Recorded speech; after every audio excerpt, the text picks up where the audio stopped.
Hello friends, ഇന്ന് നമ്മൾ ഉണ്ടാക്കാൻ പോകുന്നത് ഒരു 4 മണി പലഹാരമാണ്. അരിയുണ്ട അല്ലെങ്കിൽ കശുവണ്ടി പുട്ട് എന്ന് പറയുന്ന ഒരു അടിപൊളി ടേസ്റ്റുള്ളൊരു ഡിഷാണെന്ന് നമ്മൾ ഉണ്ടാക്കാൻ പോകുന്നത്.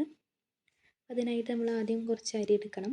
അരി എടുത്തിട്ട് അത് ഒരു ബ്രൗണിഷ് കളർ ആവുന്നത് വരെ നന്നായിട്ടൊന്ന് ചട്ടിയിലിട്ട് വറുത്ത് കൊടുക്കണം. ഇപ്പോൾ നല്ലൊരു ബ്രൗണിഷ് കളറായി വന്നിട്ടുണ്ട്. അതിന് ശേഷം നമ്മൾ കുറച്ച് കശുവണ്ടി എടുക്കുക. എന്നിട്ട് അത് നന്നായിട്ട് നെയ്യിൽ ഒന്ന് വറുത്ത് കൊടുക്കണം. അപ്പോൾ അതും റെഡി ആയിട്ടുണ്ട്. അതിന് ശേഷം നമ്മൾ കുറച്ച് ഒരു തേങ്ങ മൊത്തത്തിലെടുക്കണം. പിന്നെ ഒരു തേങ്ങയുടെ ഒരു പകുതി, ഒരു ഹാഫ് എടുത്തിട്ട് അതൊന്ന് ചിരകിയിട്ട് വെക്കണം. ശേഷം കുറച്ച് ശർക്കര എടുത്തിട്ട് അതൊന്ന് റെഡിയാക്കി വെക്കണം.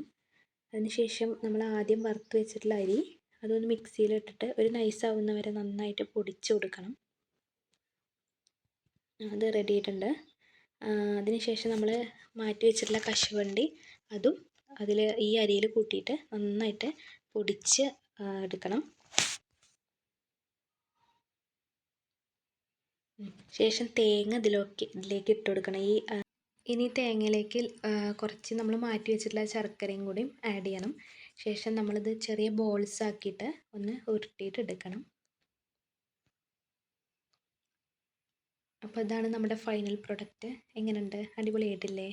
ഇതാണ് നമ്മുടെ ഇന്നത്തെ പലഹാരം, അരിയുണ്ട അല്ലെങ്കിൽ കശുവണ്ടി പുട്ട് എന്ന് പറയുന്നൊരു അടിപൊളി പലഹാരമാണിത്. കുട്ടികളൊക്കെ സ്കൂളിൽ വരുമ്പോൾ അവർക്ക് കഴിക്കാനൊക്കെ ഏറ്റവും ഇഷ്ടപ്പെട്ടൊരു പലഹാരങ്ങളിലൊന്നായിരിക്കും ഇത്. നിങ്ങളെല്ലാവരും ഒന്ന് ഉണ്ടാക്കി നോക്കണം.